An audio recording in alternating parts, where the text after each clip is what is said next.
धनुष्याकडे पाहूनच, त्याचा आकार आणि प्रचंडपणा पाहूनच आलेल्यापैकी अनेक जण मनामध्ये भयभीत झाले.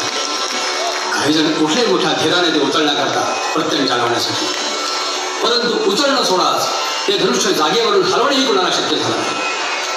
आणि शेवटी रामचंद्र उठले. त्यांनी ते धनुष्य उचलण्याची अनुज्ञा मागितली. जनकाने अवश्य म्हटलं. श्रीरामांनी प्रथम त्या धनुष्याला भक्तिभावानं वंदन केलं. ते धनुष्य उचलून ते वाकवण्याचा प्रयत्न करू लागले. तोच विजेसारखा कडाड असा आवाज झाला. ते धनुष्य मनोमन भंग पावलं. त्याचे मोडून दोन तुकडे झाले. हा लोक विलक्षण पराक्रम बघून सर्वजण स्तंभित झाले. जनक संतुष्ट झाला. सीता अतिशय आनंदित झाली. जनकांनी वीर्य शुल्कात सीता त्या महावीराला देण्याचा निश्चय करून दाखवला. विश्वामित्राने ते मान्य केले. यथाकाली श्रीरामाचा भूमिकन्या सीतेशी विवाह झाला. आपल्या भ्रातृकन्या उर्मिला, मांडवी आणि श्रुतकीर्ती याही जनकानं लक्ष्मण, भरत आणि शत्रुघ्न यांना दिल्या. तो अवर्णनीय समारंभ संपला. त्या स्वयंवरासाठी आलेले सर्वजण आपापल्या नगरी परत गेले. राम लक्ष्मणही आपल्या नववधूंच्या सह अयोध्येला परत आले. ते जाऊन महिने लोटले तरी सुद्धा मिथिलेचे भाग आणि जाळण त्या स्वयंवराचंच गीत गात होते. पुन्हा पुन्हा गात होते. अळून अळून गात होते. आकाशाशी जडले नाते धरणी मातेचे, स्वयंवर झाले सीतेचे, स्वयंवर झाले सीतेचे, स्वयंवर झाले सीतेचे, स्वयंवर झाले सीतेचे, स्वयंवर झाले सीतेचे, स्वयंवर झाले सीतेचे, स्वयंवर झाले सीतेचे.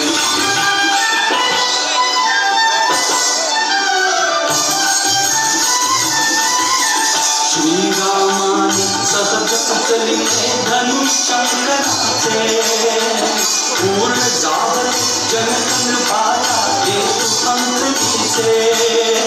श्रीरामाने सहज उचलिले धनुष्यंकराचे, पूर्ण जावले जनकनृपाला अंतरीचे.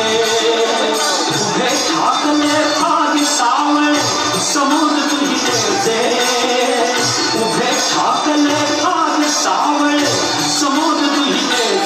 स्वयंवर झाले सीतेचे, स्वयंवर झाले सीतेचे, स्वयंवर झाले सीतेचे, स्वयंवर झाले सीतेचे.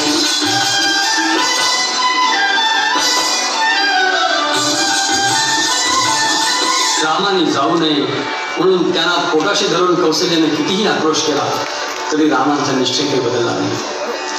उलट त्यांनी तिला समजावून सांगितलंय की आई, ह्या वेळेला तुझं कर्तव्य असं आहे की पुत्र प्रेम तू बाजूला ठेवावंस आणि माझ्या वडिलांच्या अत्यंत दुस्सह आणि दारुण अवस्थेमध्ये तू याच ठिकाणी राहावंस, त्यांना धीर द्यावास, त्यांचं सांत्वन करावंस. कारण मला हे माहीत आहे की त्यांनी हा जो निर्णय घेतला आहे तो पूर्णपणे स्वतःच्या इच्छेविरुद्ध घेतला आहे आणि ह्याच्या त्यांना काय यातना होत असतील त्याची पण मला पूर्णपणे कल्पना आहे. पित्याच्या वचनाचं पालन करणं हे पुत्र म्हणून माझं कर्तव्यच नाही का? स्थिर डोळ्यांनी हे सर्व पाहत असलेल्या लक्ष्मणाला मात्र आता हे सहन होईना. तो संतापून म्हणा, रामाविण राजपदी कोण पैसदो, रामाविण राजपदी कोण पैसदो, हे दुनिया खड्ग करी भीत पाहतो, हे दुनिया खड्ग करी भीत पाहतो, रामाविण राजपदी कोण पैसदो.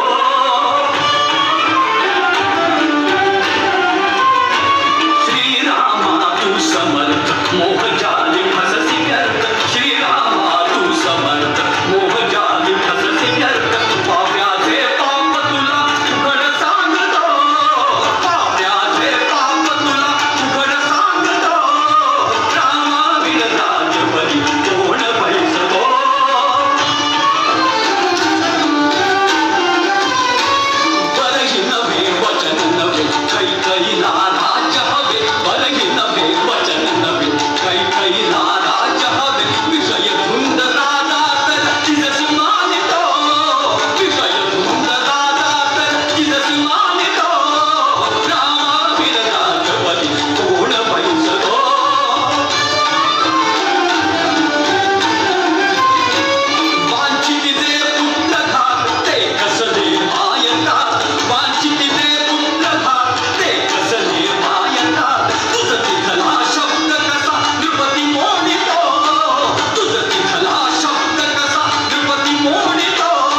जाऊ नये म्हणून त्यांना पोटाशी धरून कौशल्याने कितीही आक्रोश केला तरी रामाचा निश्चय काही बदलला नाही.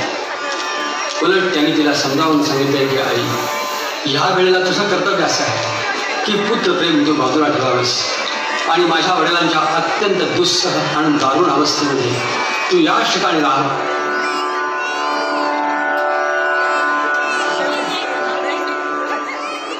जेथे राघव तेथे सीता. या सीतेच्या उद्गारामुळे श्रीराम अत्यंत आनंदित झाले. ते म्हणाले की सीते, हा तुझा निश्चय उभय गुणांना शोभणार आहे. आदि स्त्रीला पतिव्रतेला अत्यंत शोभा दिल्याचा आहे. वस्त्र भूषण सर्व ब्राह्मणांना दान करून टाक आणि सत्वर ब्रह्मासला नेण्याची सिद्धता. श्रीराम, लक्ष्मण आणि जानकी तिघेही तिघांनी राजवेश